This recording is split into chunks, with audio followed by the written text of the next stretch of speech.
So I'll be giving a talk about where we were with Go 10 years ago, which feels like forever, and where we might be 10 years from now, which I'm sure is going to be very fun for the Go team members in the audience. The wild speculation. So let's begin with November 2014, almost exactly 10 years ago. So that's the same year I started using Go, and I remember somebody told me about it, and I went on the website, and I was kind of confused about it, such as, for example, no syntax highlighting on that code sample there. That's a theme with Go, but back then it sounded weird. And also, the logos back then were kind of different to what we have now. You had this like sort of running Go, white on black, and you also had what looked to me like a creepy bear that had eaten a bit too much for lunch. That was usually hand-drawn, so everything was a little bit odd, nothing like any other language I had seen before. And the first thing I tried to do was like, well, let me try to build something. Let me find libraries.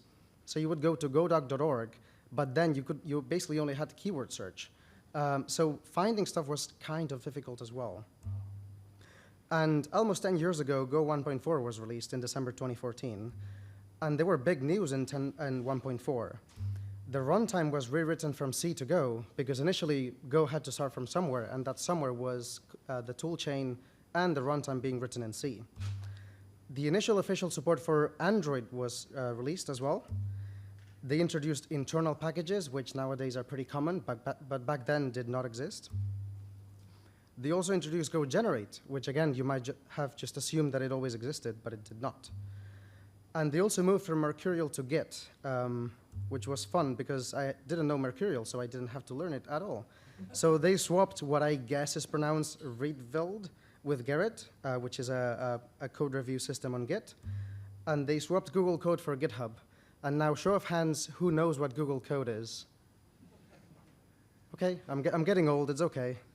So Google Code, it was very popular at the time, but nowadays it's not as much.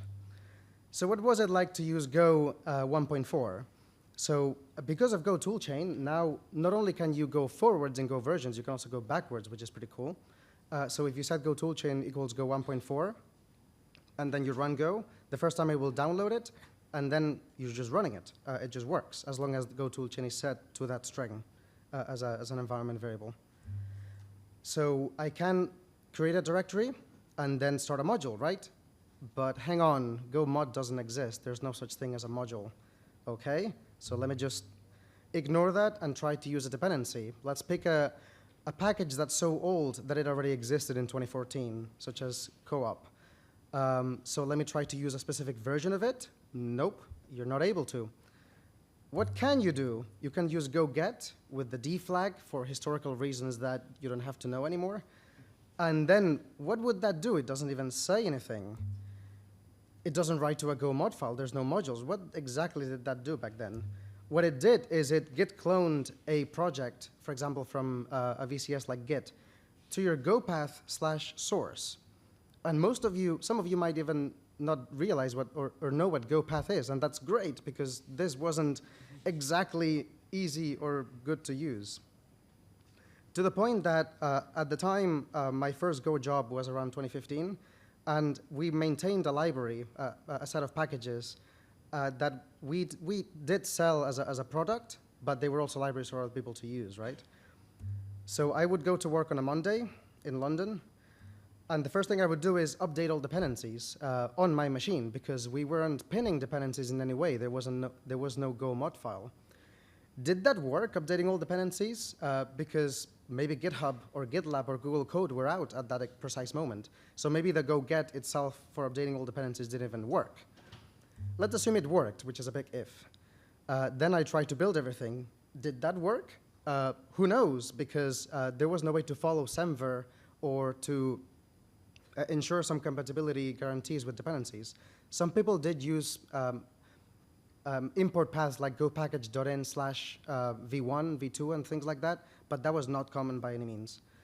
So usually, at least once or twice a month, usually I had at least one build error to fix, just because we were tracking master by default. And then running all the tests, which was even more prone to breakage, right? So, and then I had to go around the office and ask everybody else, can you please also update all your dependencies? Because otherwise, I might be using a dependency with the latest version from this week, and they might not have run go get for like 3 months.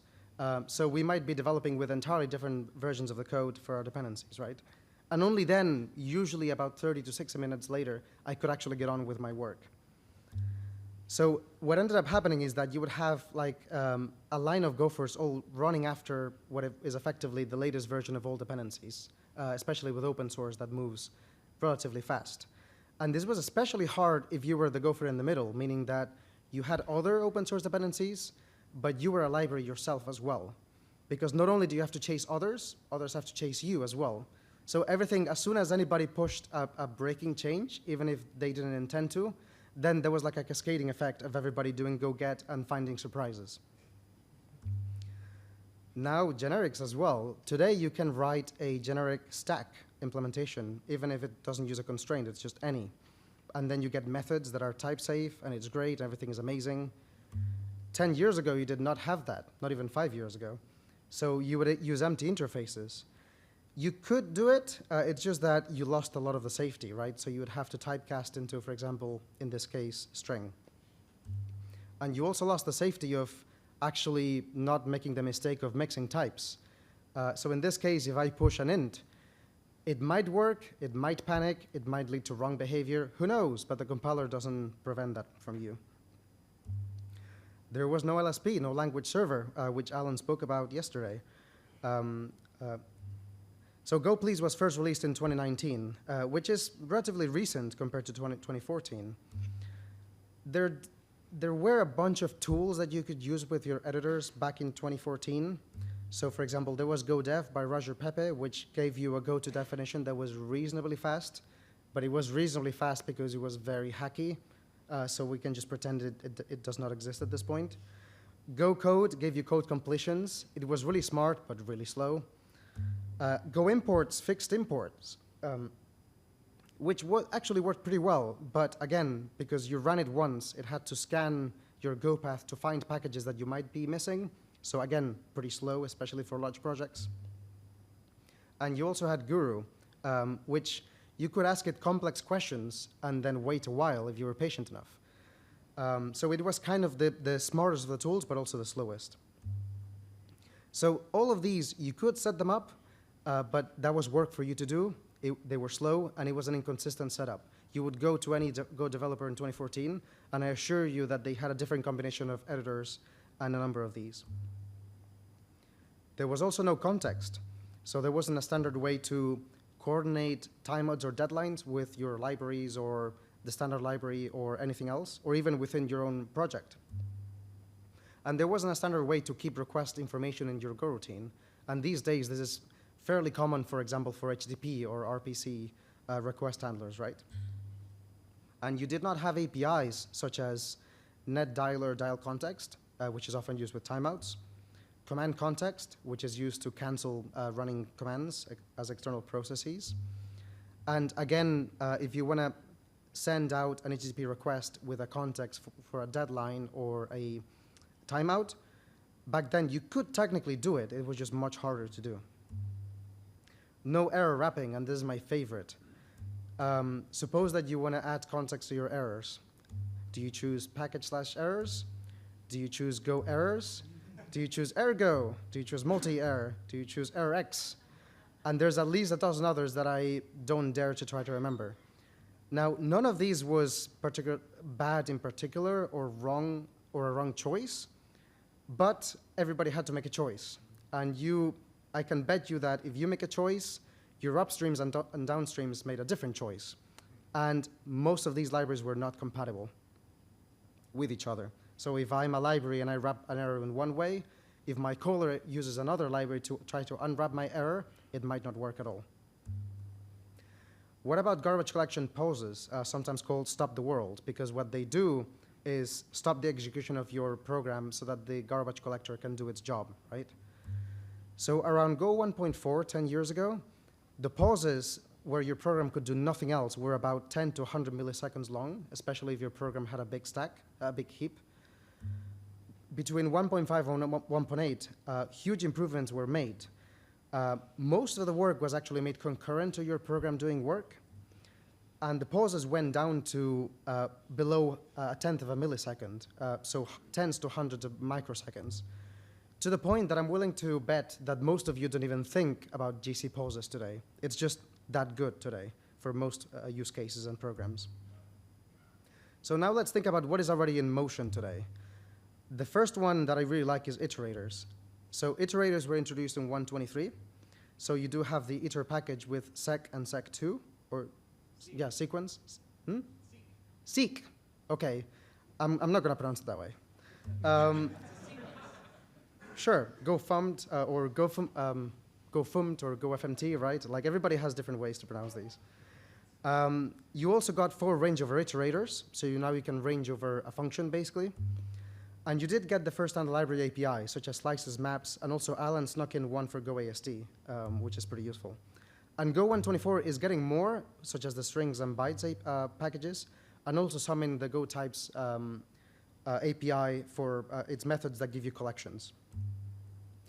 So I think, so if you go to GitHub, there are some more APIs being considered for getting siblings that are based on iterators, such as, for example, walking over a directory tree, listing the directory entries of a directory, the methods for regular expressions, such as find all string, which currently just return a slice, getting the fields of a type that you obtain via reflection, and then visiting all the flags that have been set for a program. Some of these, like walk dir and visit all, are callback based. Some others, like read dir and fields, give you slices. But in both cases, for most users, using an iterator is better because you don't have to get all the items up front, and also more ergonomic. So why not? And also, there has been a proposal very recently about adding an iter package for sorted, or rather ordered iterators, because you can do, for example, a union of 2 iterators that combines all of the values from both, but avoiding duplicates, which you can only do if the items come in the same order, right? Another thing that's already in motion is PGO profile guided optimization. And I'm leaving some links on the left side, which are useful if you want to read more. So the basic idea is that you collect a CPU profile, you feed it to the compiler, and it's going to do a better job at optimizing your code. And this shipped in Go 1.21, but it is still getting better. As of Go 1.23, you can expect roughly between a 2 and 14% improvement in your performance. It depends on exactly what your program does. But there are plenty of next steps that they could take to further take advantage of PGO, such as the hot paths could get their allocations pushed to the stack as much as possible to avoid the GC overhead. You could optimize for the most common types instantiated in generic code, which is information that the profile could provide. It doesn't today, but it could. You could also optimize the code layout for the hot paths so that the CPU cache, which is pretty small, contains as much of the hot code as possible. You could also unroll hot loops, which is common in other languages. You could pre-size maps and slices with the average of the size that they end up having in practice when you run your program. And again, this is information that could be in a PGO profile. And you could also group allocations by average lifetime. And if you do that, then the GC has less work to do because it groups the work that it has to do, right? And many more that you can read in that issue. I'm definitely not going to list all of them. Now, this next one is very new, and I haven't spent the time to fully read everything, but I will give you a quick overview of Swiss maps. Don't ask me why they're called Swiss. I'm not sure. So Go maps today, as of 2024, they're fast, but they're not particularly fast. They don't shrink when you delete lots of keys. So once they grow, they stay like that. If you want to shrink them, you delete them and recreate them, basically. And they don't scale with modern CPUs. By that, I mean, CPUs with 16 cores or with modern instructions, such as vector instructions. There is an implementation already today in Go master, which is adapted from some work that the CockroachDB people did. And they did some initial benchmarks of general high-level Go code. And it seems to be about 1% to 2% faster, but of course, that depends on exactly what you're doing. And it seems like it's going to land in Go 1.24 as an experiment, maybe on by default, we'll see. But it seems like in a matter of a few months, by February, you should be able to try it out. Another one is struct reordering. Now, you might want to reorder struct fields for multiple reasons. If you reorder them the right way, you might get better alignment and less memory use. The performance might get a lot better, again, because of CPU cache. And you, in Go 123, you got a new hint that you can tell the compiler called host layout, which is basically if you're using Cgo or syscall with that struct, do not reorder because that could break your code. And Go 124 might do more of that via either static analysis or PGO. You also got memory regions. We're getting memory regions, it seems, which were proposed only a few days ago, which is a continuation of an idea to do memory arenas in 2022, which failed because it didn't compose well with the language, and it required passing a new parameter around, which wasn't ideal. So instead of doing something like this, which is you get a new arena, and then all the APIs have to take that arena to allocate within the arena and then be able to lower the GC overhead, instead what you can do is do your work inside a region.do function call, and then all of those allocations are part of the same region. I'm not going to go into the details of that. You can read the proposal. And the API could look something like this as well. I don't think it's set in stone yet, but it's a pretty cool idea. Another one is FIPS. I'm not going to explain what that is, but if you know what FIPS is, the proposal is open for 124. If you know what that is, it's big news. If you don't, like me, let's move along, but it's really cool. And I'm sure Filippo is around, you can ask him. Fun stuff. Another one is eliminating core types, and this is an idea that Robert is working on. And basically, when we first got generics, the original proposal said, an operation is permitted if it is permitted for all types in the type set defined by the constraint. Now, that means nothing to me. It's a pretty confusing sentence, but let's look at an example. You can have a constraint with a type set. In this case, the only type that can satisfy the constraint has the shape of a slice of bytes. You can also have, for example, string in there, and in either of these cases, you can index into that type parameter because the core type, meaning the only underlying type, is either a string or a slice of byte, in which case you can index into it and it gives you a byte. But if the type set contains multiple underlying types, it does not have a single core type, and then generics as it is today doesn't let you do this, even though all the underlying types let you do that separately. So eliminating core types, and this is also true with, for example, other operations that depend on the shape of a type, such as ranging over a slice of bytes. So core types currently is a restriction that doesn't let you do this. So it's basically an idea to relax this. And a future addition would be to also do this for fields. So for example, if you have points in 2D and 3D, even though they all have a Y field, currently you cannot obtain that Y field if you do a typeset with both of them. And potentially you could do that as well. So what may happen by Go 143, released in August 2034? It's all speculation beyond this point, so don't quote me on this. So it's extremely unlikely we'll get Go 2.0, but we still can get changes in behavior, right? We've got Go experiment, we've got Go debug. We can get new V2 standard library packages, and we can also get deprecations of APIs. So Go experiment is basically a way to let users opt into new major features. The first one that we got the most of you heard about, even though it's technically not a Go experiment, was modules. Then we got a bunch of others. The last one was range func for looping over iterators. And usually with Go experiments, usually the old mode ends up being deleted over time. Go debug, at least to me, is more interesting because you can opt into or out of new behavior. They tend to be smaller changes to the Go behavior. They're especially important for backwards compatibility because they let the Go team make changes in behavior that are technically breaking changes, but as long as you can opt back into the old behavior, it's seen as an okay trade-off to make in some cases. And you can also have a Go debug directive in your Go mod to fix that behavior. And you can see that over time we're getting more and more of these. So usually, well, sometimes these rules, these Go debug knobs, they say they may be removed. Some other times they say not. Some examples are in 120, we got automatic seeding of mathrand. In 121, we disallowed panicking with nil because that breaks some assumptions in most code. We also, in 122, we started requiring TLS 1.2 or later by default. And in 123, timers, you started using unbuffered channels, which behave a little bit better in most cases. And in 124, for example, seeding the global math brand V1 is a no-op. So V2 packages, we already got one, math brand V2.